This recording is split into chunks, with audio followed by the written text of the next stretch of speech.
pertama kalinya kita diperlihatkan wajah dari orang tua Maeki dan bagaimana Maeki sangat menyayangi kedua orang tuanya. Tapi seperti yang kita tahu, kehidupan itu tidak selalu bahagia. Begitupun dengan hidup Maeki. Ia yang masih berumur sangat kecil harus mengalami cobaan yang benar-benar sangat berat, yaitu kehilangan kedua orang tuanya. Tapi di sisi lain, ia juga menemukan seseorang yang akan selalu setia mendampinginya di masa depan, yaitu Draken. Dan setelah pertemuan pertama itu, mereka perlahan menjadi orang yang dekat. Mereka sering menghabisi waktu bersama. Dan di saat Draken datang ke rumah Maeki, itulah saat dirinya bertemu dengan Emma untuk pertama kalinya. Draken yang menjemput Maeki ke rumahnya berniat untuk mengenalkan Maeki kepada seseorang yang sudah dia anggap sebagai saudara angkatnya. Dan nama dari anak itu adalah Mitsuya. Dan mulai dari saat itu juga adalah pertemuan pertama Mitsuya dengan Maeki dan Baji. Dan setelah itu, Maeki juga menemukan orang kuat yang lain, yaitu Pancin. Lalu seiring berjalannya waktu, Baji juga memperkenalkan saudara angkatnya, yang tidak lain adalah Kazutora. Lalu setelah keenam sahabat ini berkumpul, mereka mulai mendirikan sebuah geng berandalan, yang bernama Tokyo Manji Gang. Maeki yang sangat menyukai orang kuat seperti kelima temannya mulai merasa sangat bahagia dan berpikir jika mereka akan selalu bersama seperti ini.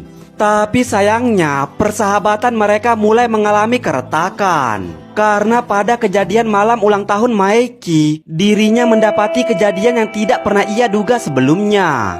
Yup, itu adalah malam ketika sahabatnya tidak sengaja membunuh kakaknya sendiri. Terlihat keluarga Manjiro yang kembali dipukul oleh kenyataan.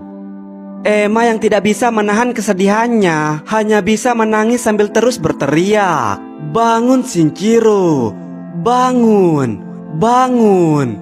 Katakan kau sedang bercanda seperti biasanya."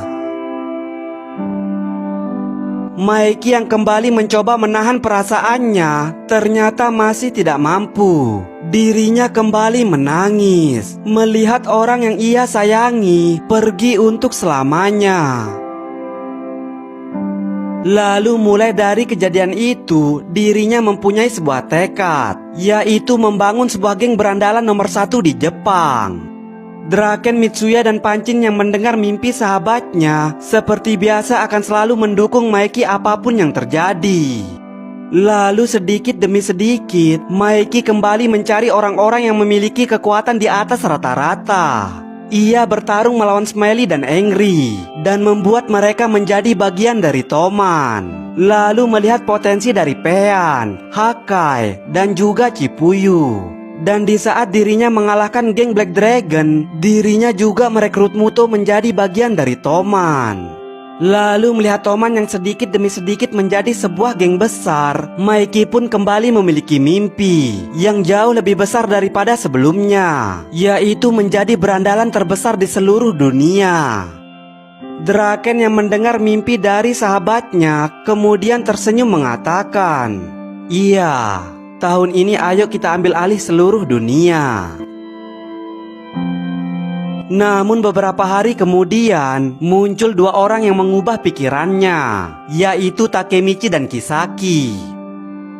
Ia yang bertemu dengan Takemichi dan Kisaki mulai bertanya-tanya sebenarnya apa artinya kekuatan baginya.